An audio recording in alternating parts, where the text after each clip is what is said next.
92.7 with me, Komla Adom. The news is live from our studio at Adisawi Kanda in Accra. Numerous affiliates across the country, streaming live on 3news.com and on Facebook 3FM 92.7. Coming up, Managing Director of International Monetary Fund, Kristalina Georgieva, says she's optimistic Ghana's external creditors will fast-track activities to secure the necessary financing agreements to secure the $3 billion bailout as soon as possible.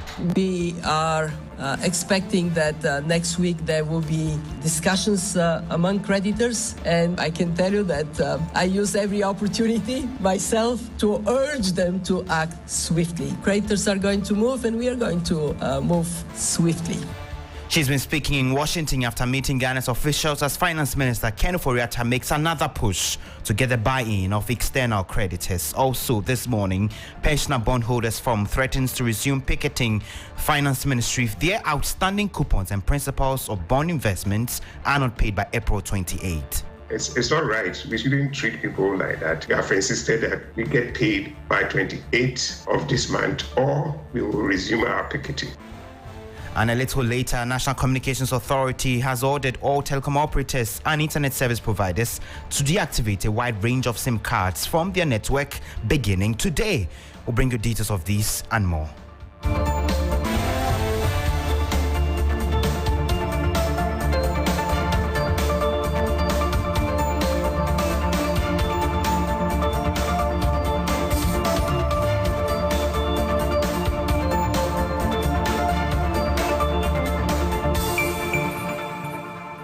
Thank you for joining us from wherever you are this morning. Managing Director of the International Monetary Fund, Kristalina Georgieva, says she's optimistic Ghana's external creditors will fast-track activities to secure the necessary financing agreement to secure the $3 billion bailout as soon as possible. Ghana is hoping to seal those assurances as talks enter a second straight week. Finance Minister Ken Ofori-Atta led a team of Ghanaian officials in Washington, D.C., expecting to use conversations on the sidelines of a just-ended spring meetings to get the necessary buy-in of all the partners. We have been urging Ghana's creditors to act swiftly. My appreciation for also the proactive role of the Minister of Finance of Ghana in reaching out to creditors.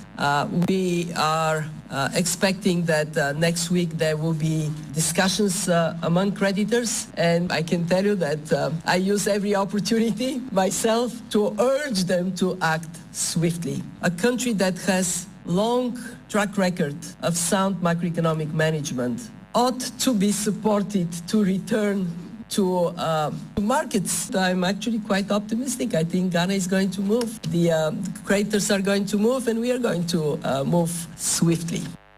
You heard the Managing Director of International Monetary Fund, Kristalina Georgieva. Meanwhile, Ghana is continuing its meetings with external creditors in a final push to secure the necessary financing agreement for the bailout program.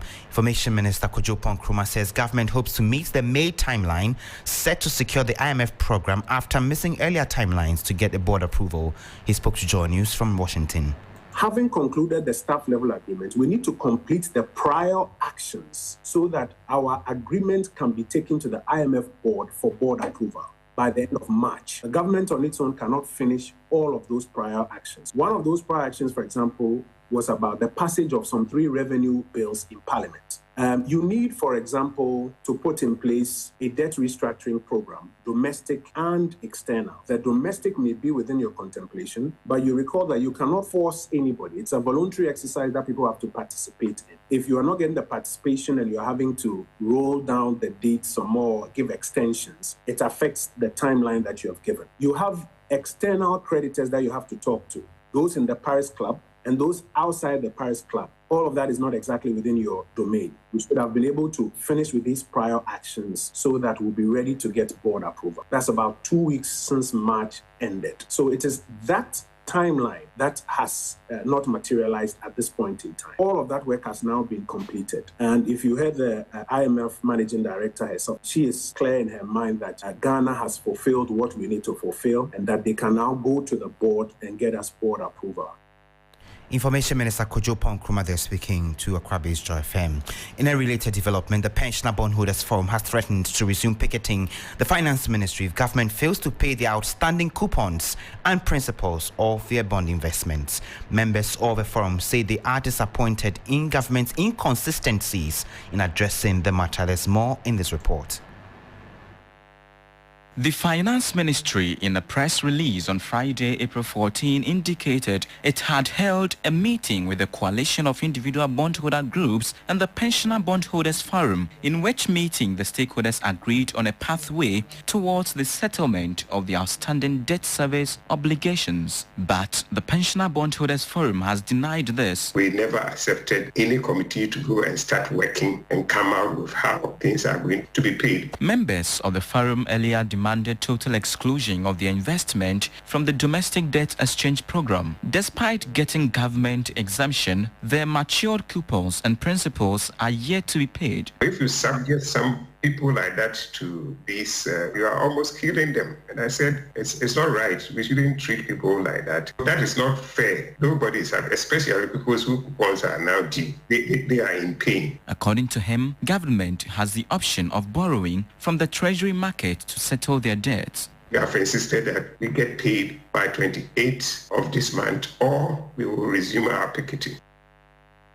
You had the convener of the Pensioner Bondholders Forum, Dr. Edu Anani Entry, ending that report put together by my colleague, Christian Yali. Now, if you are yet to completely re-register your SIM cards, then I'm sure this will be of concern to you, because the National Communications Authority has ordered all telecom operators and internet service providers to deactivate a wide range of SIM cards from their network beginning today.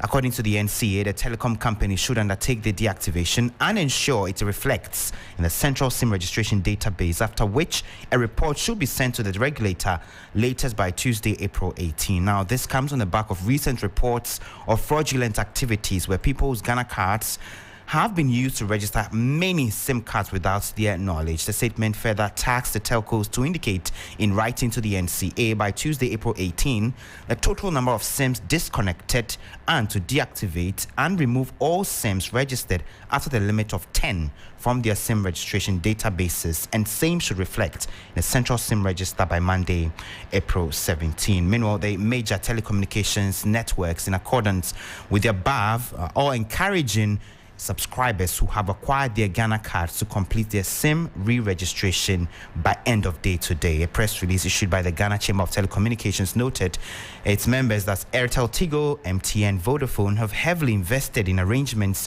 to ensure that subscribers who have their Ghana cards and are ready to register do so at many touch points set up across the country. The Chamber therefore says it will be complying with the directive of the NCA to completely deactivate all impacted subscriber SIMs that have not completed the re-registration by the said date without any further notice or extension of time for the subscribers. Now, Parliament's Education Committee says it will consider inviting Education Minister over accommodation challenges which may have compelled some students of a Ghana Senior High School, Ganasco, in Tamale to convert toilet facilities into dormitories. The Member of Parliament for Busa South, who is a deputy ranking member on the Education Committee, had raised concern about the incident when a viral video came to light sometime last week. The Ghana Education Service has since interdicted the headmaster and senior housemaster of Ganasco over the said video and directed the regional director to present a report of investigations in 2 weeks. Deputy ranking member on the Education Committee, Dr. Clement Park, says an audit of all schools is required to understand the full extent of the accommodation crisis.